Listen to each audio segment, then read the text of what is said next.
Finally, Salah's unavailable, which means we've got a captaincy decision to make. Let's start by building the shortlist for blank game week 19. First up is Cristiano Ronaldo against Newcastle away from home. They're nice easy opponents and you'll see that later on in the video. Next is Son, he's got a decent fixture against Crystal Palace at home. De Bruyne plays against Leicester at the Etihad. Their defensive numbers aren't that good this season and you'll see that later on as well. And lastly is an outsider, it's Son's teammate Kane. His numbers have been poor this season, but his projected stats are actually quite decent going forward. This week's honourable mention goes out to Cancelo. To be fair, his anytime return odds are similar to the players on the shortlist, whereas they are weighted heavily on a clean sheet and you can only obtain one of them, but you could obtain a few attacking returns and the players on the shortlist have that higher ceiling because they have a better chance of obtaining them. Don't let that put you off though, he has got a high floor which means he's got a decent chance of obtaining at least one return. Anyway, let's take a look at this season's non-penalty stats per 90 minutes. It's worth mentioning that De Bruyne's stats are only based on a sample size of 600 minutes,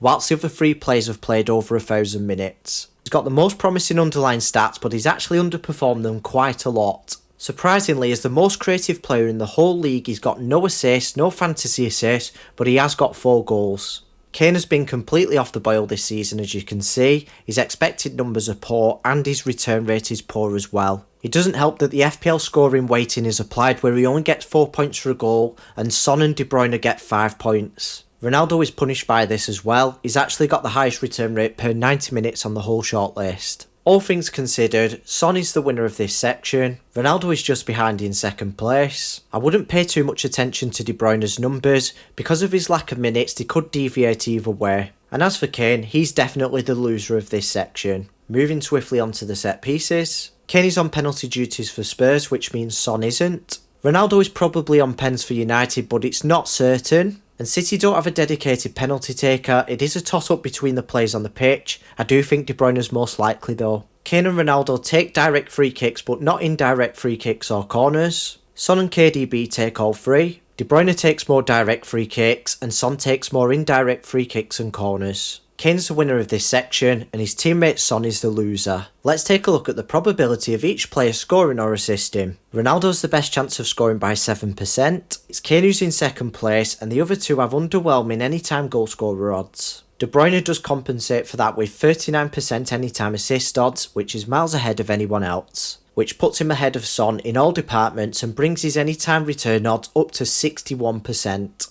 Kane's just behind him by 1%. But it's Ronaldo who's got the best chance of obtaining an attacking return. Even better, his odds are weighted heavily on goals, which you get more points than you do for an assist. He's definitely the winner of the probability section. Ronaldo also dominates the points projections. He's got the highest figure overall with 7.1 with Fantasy Football Fix. He's also got the highest figure on Fantasy Football Scout with 6.7. This gives him an average of 6.9 projected points, therefore he is the winner of this section as well. By comparing the opposition's defence, we can see that he's also got the easiest fixture. His opponents have been expected to concede 0.2 goals per 90 minutes more than any other team on the shortlist, and somehow they've managed to concede 0.6 goals per 90 minutes more than any other team on the shortlist. Of course City are better in attack than United, which is why Leicester's clean sheet odds are lower. In fact the Foxes' defensive numbers aren't much to go by either. Crystal Palace's defence are the most difficult on the shortlist and this is displayed through the clean sheet odds.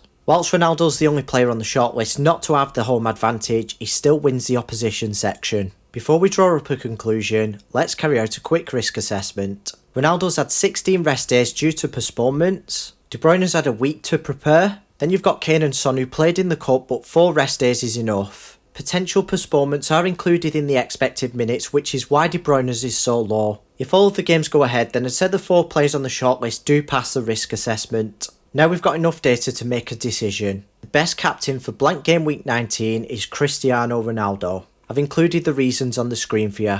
If you don't own Ronaldo, then it's quite close between the other 3 players in second place. They're all viable options, but I'd say De Bruyne has the biggest upside if the City fixture goes ahead. In third place, I'd say Son does edge it over Kane because he's been more reliable this season. Anyway, thanks for watching, hit the like button if you found the video informative, and hit the subscribe button if you're new around here. I'll see you here again for Game Week 20.